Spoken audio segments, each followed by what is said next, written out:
Welcome to the SMB Community Podcast with hosts Amy Babinchek, James Kernan, and Carl Polachek. Produced by Kernan Consulting and for the international MSP community. We are dedicated to making every IT professional a successful IT professional.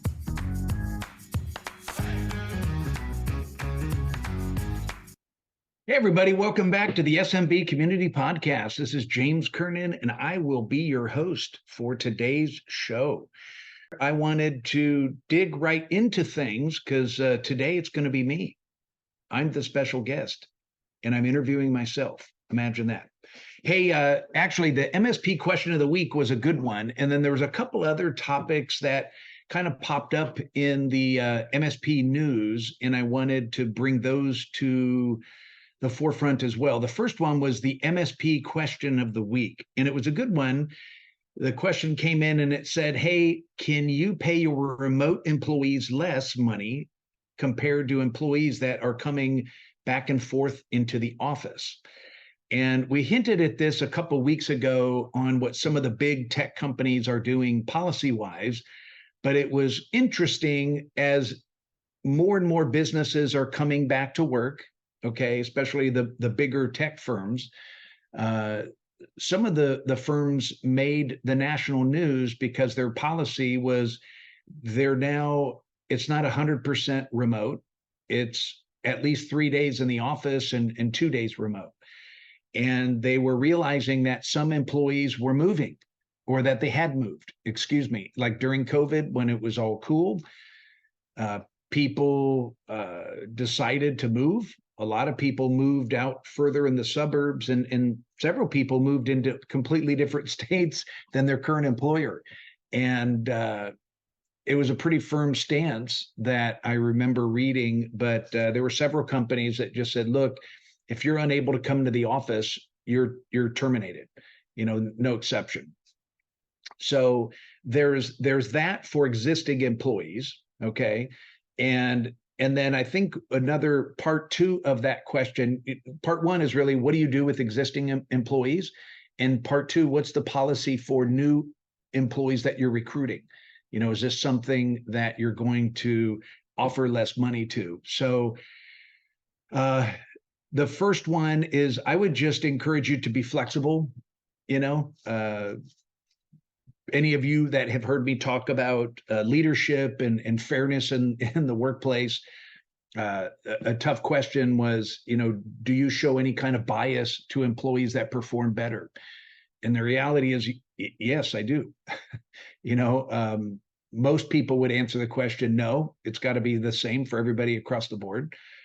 I always believed if you've got superstars in your team, you keep a public policy the same for everybody, but you could bend the rules, and I would bend the rules a little bit and be a little bit more flexible for superstars if they're overperforming.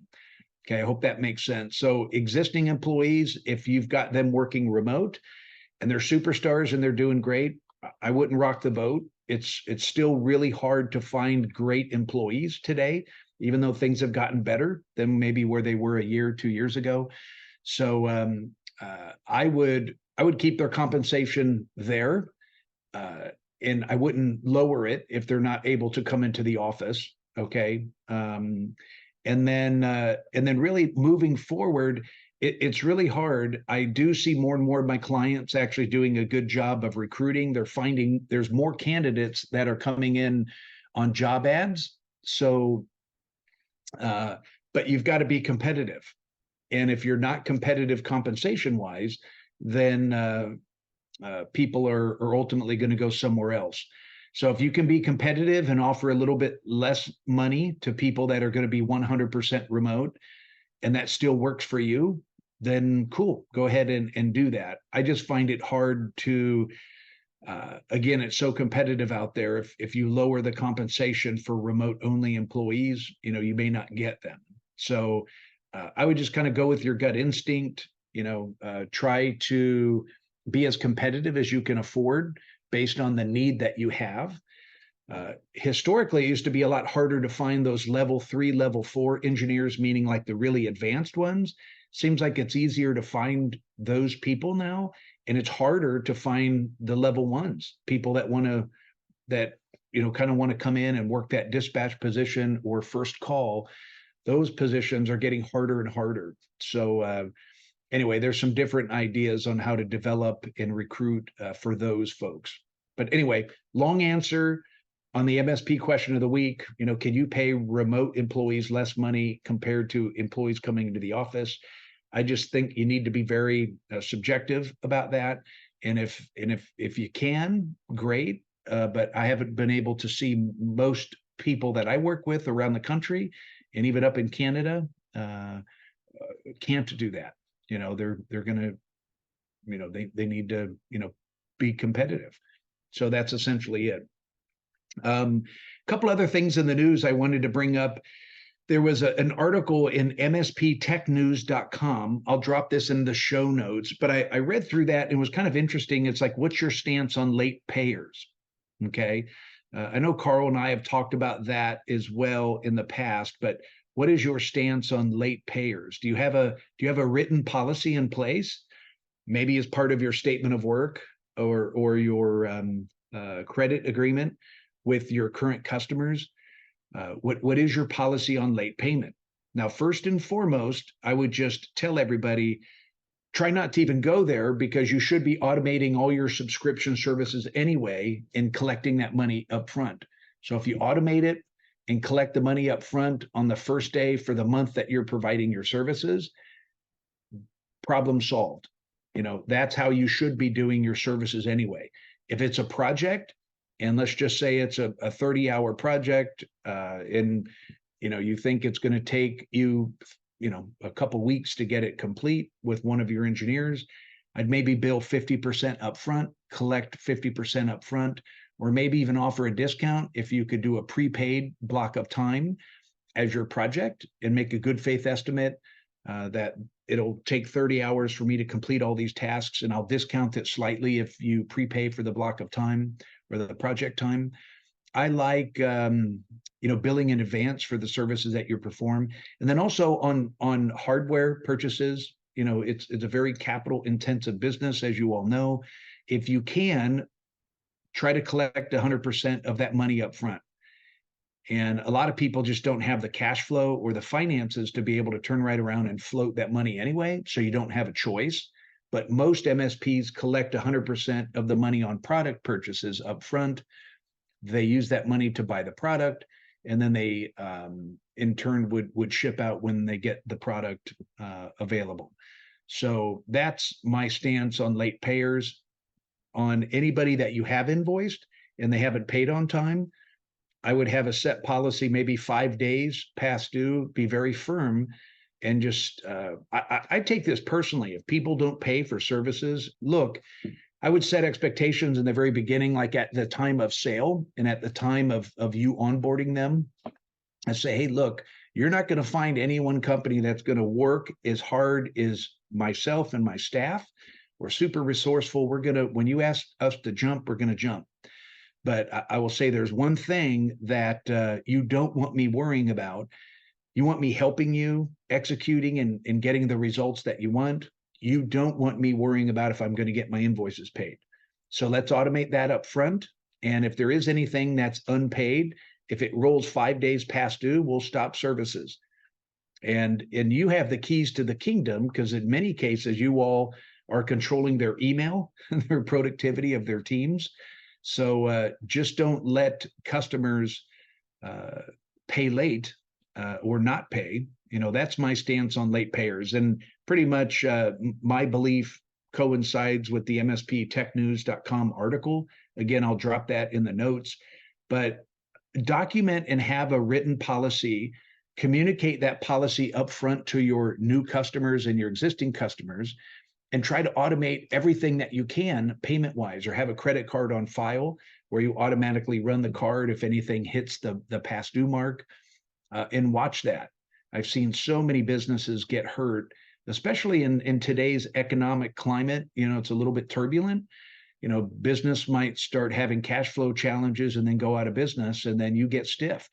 And many of you can't afford to take a 50K or 100K hit like that and not get paid. Granted, you could write it off on your taxes as an uncollected debt, bad debt expense, lower your taxable income, but again, most MSPs can't handle something like that. So avoid it in its entirety. Okay. There was another good article up on MSPTechNews.com that was around, how do you find entry-level techs? And I during the MSP question of the week, I kind of hinted at that. It actually had some good tips in there, so I'm going to drop that in the show notes as well. The more and more people are struggling finding good quality, experienced, level 1, level 2 techs.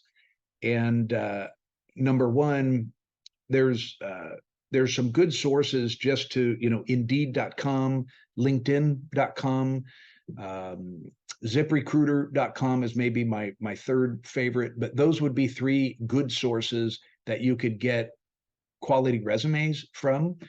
And then you should have some type of process and to weed out the men from the boys, so to speak, the good candidates from just the looky-loos that really are just floating their resume out there.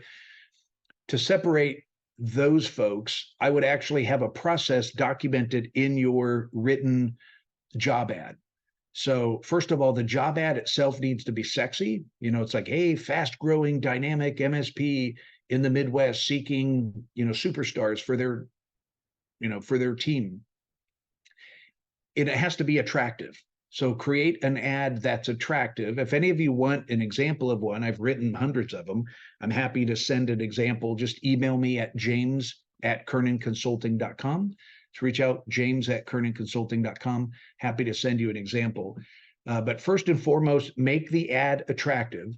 Secondly, after you list what your requirements are and what you're looking for, create a process.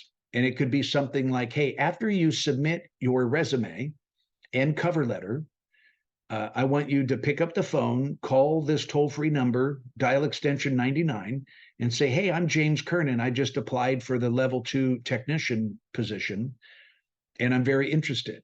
Just call and leave a voicemail so I can match the voicemail again with your application. And what's shocking to me is the majority of the applicants won't follow instructions. Okay. I know it's interesting, but would you want to hire someone that can't follow instructions?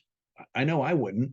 So the reality is, I like having a simple process, hey, include a cover letter with your last 3 companies' salary history, and also call this toll-free number, dial extension 99, leave a voicemail of why you want this position, why you're interested, and we'll review you then. If you can't follow the process, then your application will be withdrawn automatically. Okay. So again, instead of getting 100 resumes, you'll end up getting 25 good ones because people are following instructions.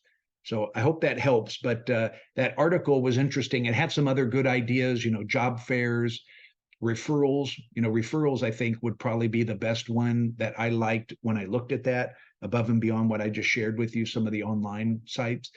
But always ask your customers, always ask your distributors and your manufacturer partners, hey, we're growing and I'm always looking for great technicians. If you know anybody that's interested in making a change in their career, send their resume to me. I sure would appreciate that. And I wrapped that little sentence into almost every conversation, at the end of the conversation, with most every client, with our strategic partners, our distributors. Even if I'm calling for pricing, TD SYNNEX, and I'm calling my sales rep for pricing, it's interesting how many people in our industry all these other people know. And there's always people looking, okay? So referrals to me were one of the top ways that I found very high quality people that fit my company's profile. And if they submitted a resume and they were interested, those referrals, normally our hit rate was a lot higher on that. So anyway, that was something in that MSPTechNews.com article. So that is it for today. I just wanted to go through a couple of those questions and answer those for you. I'll catch up with you all next time on the SMB Community Podcast. Thank you.